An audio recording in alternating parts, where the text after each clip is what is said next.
मोहन बहुत ही मेहनती किसान था। उसके पास एक छोटा सा बाग था जिसमें वो तरह तरह की सब्जियां उगाता और उन्हें मंडी में जाकर बेचता। इसी से ही उसका गुजारा चलता था। सब्जी ले लो, सब्जी, ताजी ताजी सब्जी। बहन जी, आज लौकी लेकर आया हूँ। ताजी ताजी लौकी उगी थी और आप कई बार बोल भी चुके थे, तो सोचा आज लेता ही जाता हूँ। हाँ अच्छा, वैसे तुम्हारी सब्जी खुद के बाग की उगी होती है, इसलिए मेरे घर में सब बहुत पसंद करते हैं। एक काम करो, मुझे 2 किलो लौकी और 2 किलो तुरई कर दो। और करेले भी लाए हो क्या भैया? अब तो गर्मियों की सब्जियां शुरू हो गई हैं, तो करेला तो बहुत पसंद करते हैं सब। करेले भी ले आना। ठीक है बहन जी, मैं कुछ दिनों में करेले भी रखूंगा। आप मंडी में अगली बार आओगे तो आपको करेले जरूर मिलेंगे। हाँ मोहन भैया, करेला है क्या? नहीं साहब, कुछ दिनों में करेले की फसल बस होने ही वाली है, फिर आपको ताजे ताजे करेले मिल जाएंगे। हाँ ले आना, मेरी माताजी को करेले बहुत पसंद है भाई, और वो तुम्हारे ही बाग के करेले खाती हैं। उस दिन मोहन को करेले के लिए काफी ग्राहकों ने बोला। घर जाकर मोहन अपनी पत्नी मालती से बोलता है, मालती, आज मंडी में बहुत लोगों ने करेले के लिए पूछा। मैं सोच रहा हूँ इस बार गर्मियों में अच्छी बिक्री हो जाएगी।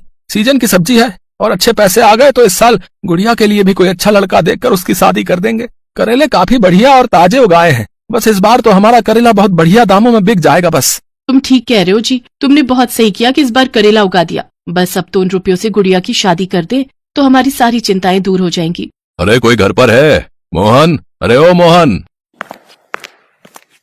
नमस्ते महाजन जी, कैसे हैं? आइए आइए, मैं खुद आपसे मिलने आने वाला था। अरे मुझे सब पता है, तू कोई मुझसे मिलने नहीं आने वाला था, मुझे ही तेरे पास आना पड़ता है। बात सुन, अब मैं और कर्जा नहीं रोक सकता, तुझे मेरे सारे रुपए लौटाने होंगे। मुझे अपनी बेटी की शादी करनी है, उसमें मुझे रुपयों की जरूरत है। तू मेरे 20,000 रुपए वापस कर दे। पर महाजन जी, मैंने तो आपसे 3 महीने आगे की मोहलत मांगी थी। अभी तो कर्जा देने के लिए मेरे पास 3 महीने का समय बाकी है। मेरे पास अभी इतने पैसे नहीं है महाजन जी, मैं इतनी जल्दी पैसों का इंतजाम कैसे करूंगा? अरे मैं कुछ नहीं जानता, कहीं से भी इंतजाम कर, पर मुझे मेरे पैसे चाहिए। तभी महाजन की नजर मोहन के बगीचे पर पड़ती है जहाँ करेले की फसल उगी हुई थी। बस मेरा तो काम हो गया, मैं 2-3 दिन में लड़कों को भेजूंगा। सारे करेले तोड़कर उन्हें दे देना, इन करेलों को बेचकर मेरा कर्जा उतर जाएगा। मालिक ऐसा न कहो, ये सारे करेले बड़ी मुश्किल से मैंने उगाए हैं, अगर ये आपने ले लिए तो मैं इतने महीने तक क्या करूंगा? ये मेरी 2-3 महीने की मेहनत है, मैं थोड़े थोड़े पैसे लौटा दूंगा। महाजन जी, मुझ गरीब पर दया करो। मुझे कुछ नहीं पता, मैं जा रहा हूँ और 2-3 दिन में लड़कों को भेजूंगा। महाजन ने मोहन की एक बात नहीं सुनी और 2-3 दिन में उसने लड़कों को भेजकर सारे करेले टोकरों में भरकर मंगवा लिए। मोहन कुछ भी नहीं कर सका, जो उसने सोचा था वैसा बिल्कुल भी नहीं हुआ। मोहन और मालती दोनों चिंता में घुले जा रहे थे। गुड़िया भी अपने माता पिता को चिंता में देखकर दुखी थी। माँ बापू, ये लो कुछ खा लो, मैंने दाल चावल बनाए हैं। सुनो, थोड़ा कुछ खा लो ना, बिटिया ने अपने हाथों से बनाया है। खाता हूँ। मोहन की आंखें आंसुओं से भर आती हैं। तभी उनके दरवाजे पर एक साधु बाबा आते हैं।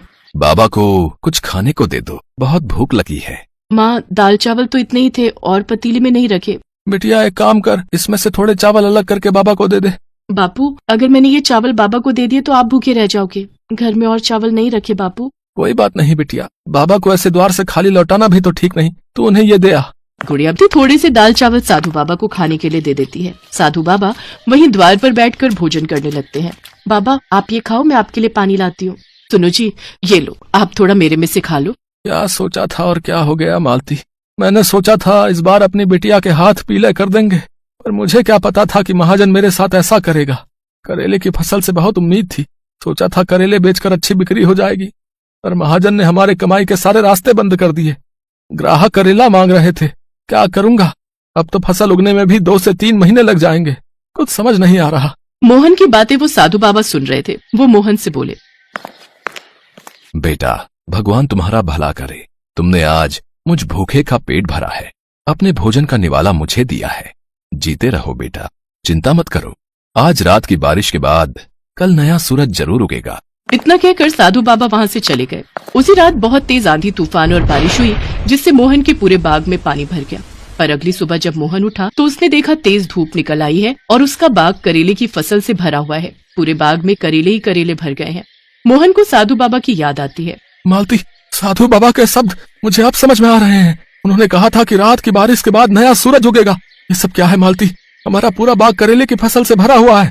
हो न हो, वो साधु बाबा जरूर चमत्कारी थे, तभी तो हमारे बाग में एक रात में जादुई करेले उगाए हैं। बापू, ये करेले तो बहुत अच्छे दामों में बिक जाएंगे।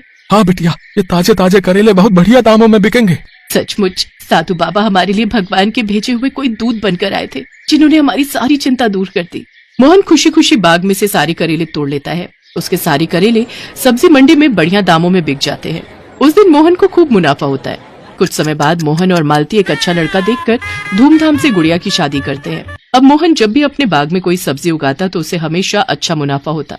धीरे धीरे मोहन और मालती की सारी गरीबी दूर हो गई। गुड़िया भी अपने ससुराल में खुश थी। मोहन और मालती के सारे दुख दूर हो गए थे।